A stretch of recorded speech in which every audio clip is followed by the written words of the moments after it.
ఈ రోజే డౌన్లోడ్ చేయండి, మీ ఫేవరెట్ షోస్ చూడండి.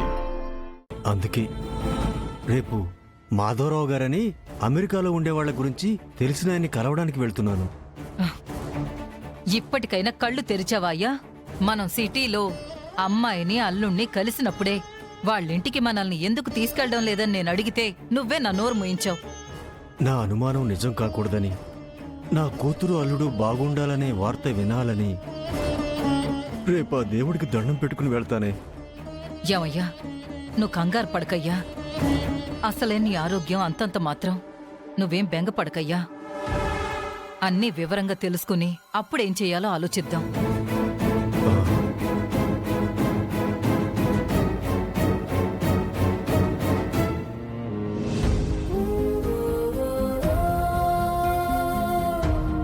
అంబికత్తయ్య పెళ్ళయ్యేలోపు నీ మనసులో ఉన్న ప్రేమను నువ్వు నాకు చెప్పాలి. లేకపోతే మన ఇంట్లో వాళ్ళందరికీ మన మధ్య ఉన్న బంధం గురించి నిజం చెప్పేస్తాను.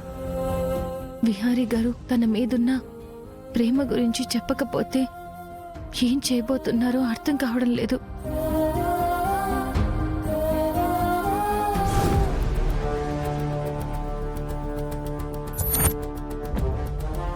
రేపే నీకు ఆఖరి రోజు. రేపు నువ్వు నీ ప్రేమ గురించి నాకు చెప్పాలి.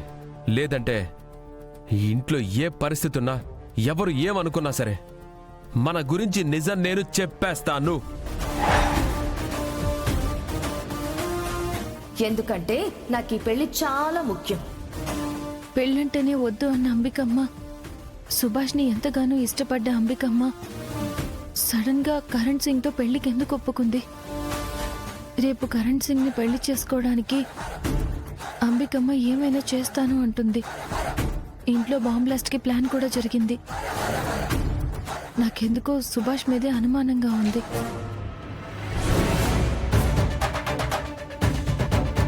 రేపు నా పెళ్లి ఎట్టి పరిస్థితుల్లోనైనా జరగాలి. ఈ పెళ్లిని ఎవరైనా ఆపితే నా పెళ్లి జరగడం కోసం నేను ఎవరినైనా చంపడానికి సిద్ధం.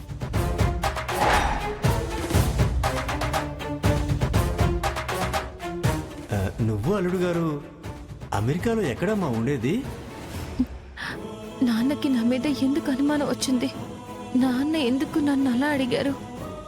ఎందుకు సిటీకి వస్తానంటున్నారు?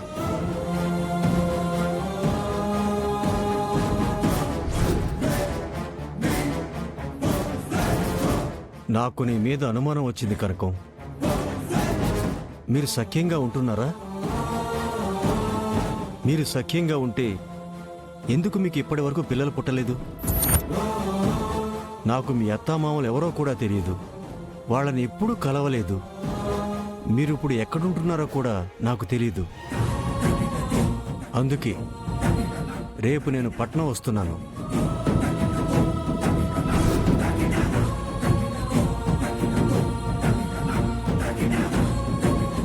నీ ప్రేమ నువ్వు రేపే చెప్పాలి.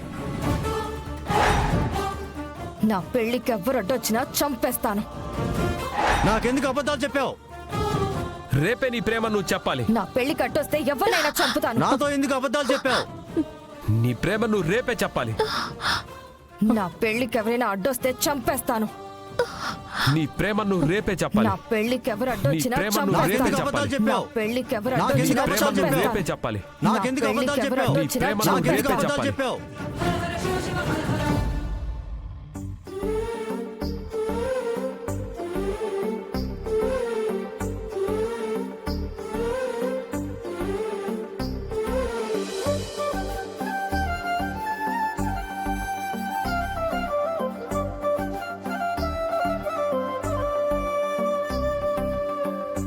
అంబికా చూడు ఎంత కళగా ఉందో.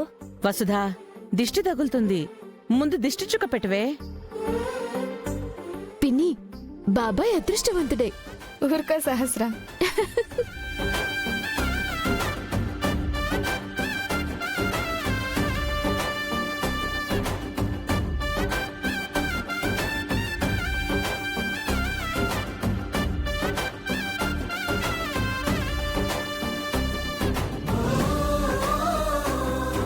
ఇన్ని రోజులు ఇంట్లో నీ ఒక్కదాని గురించే బెంగుండేదంబిక.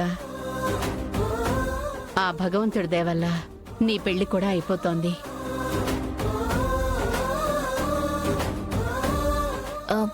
అమ్మా, ఇక్కడ పెళ్లి కూతుర్ని దాదాపుగా రెడీ చేసాం. మరి ఇక్కడ పెళ్లి కొడుకుని రెడీ చేయాలి కదా?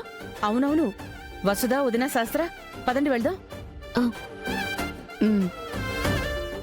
అంబికా పాదాలకి పారాణి రాయాలి కదా? ఓహో,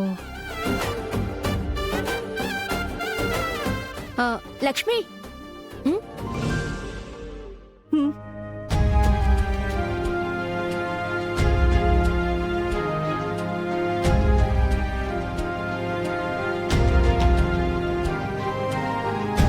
అంబికాకి పారాణి రాయమ్మా. మేం పెళ్లి కొడుకుని రెడీ చేయడానికి వెళ్తున్నాం. అలాగే అమ్మా.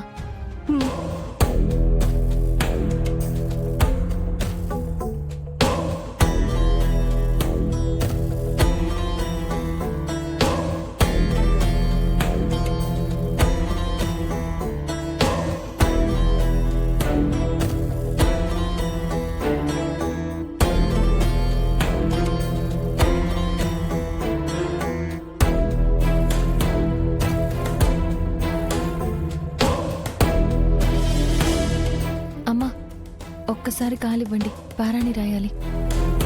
ఓ, నా కాళ్ళు పట్టుకుంటావా? పట్టుకో.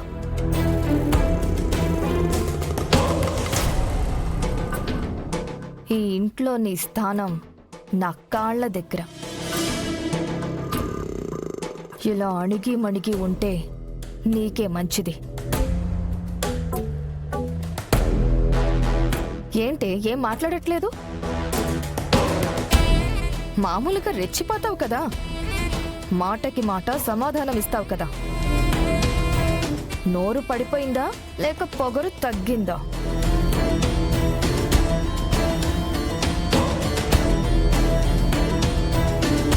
నువ్వు ఎంత ఎగిరెగిరి పడినా, ఎన్ని ఎక్స్ట్రా చేసినా నువ్వు నా కాలి గోర్ని కూడా ఏమీ చెయ్యలేవు. అంబికమ్మ, నేను మీ కాళ్ల దగ్గరే ఉండొచ్చు. అంత మాత్రాన్న తేలికగా మాట్లాడితే మీ కాళ్ళు నా చేతుల్లోనే ఉన్నాయి. నన్ను రెచ్చగొడితే మీ కాళ్ళు విరిచి మూలను కూర్చోబెడతాను. కానీ నేను అలా చేయను. ఎందుకంటే అవ్వకవ్వక మీ పెళ్ళి అవుతుందని వదిలేస్తున్నాను. ఈ భూమి మీద ఎవరి స్థానం శాశ్వతం కాదు. ఈరోజు మన కాళ్ల దగ్గర ఉన్న వాళ్ళే రేపు మన నెత్తి మీద ఉండొచ్చు. మనం వాళ్ళ కాళ్ల దగ్గరికి రావచ్చు. సో ఎవరిని తక్కువ అంచనా వేయొద్దు, ఈజీగా మాట్లాడొద్దు.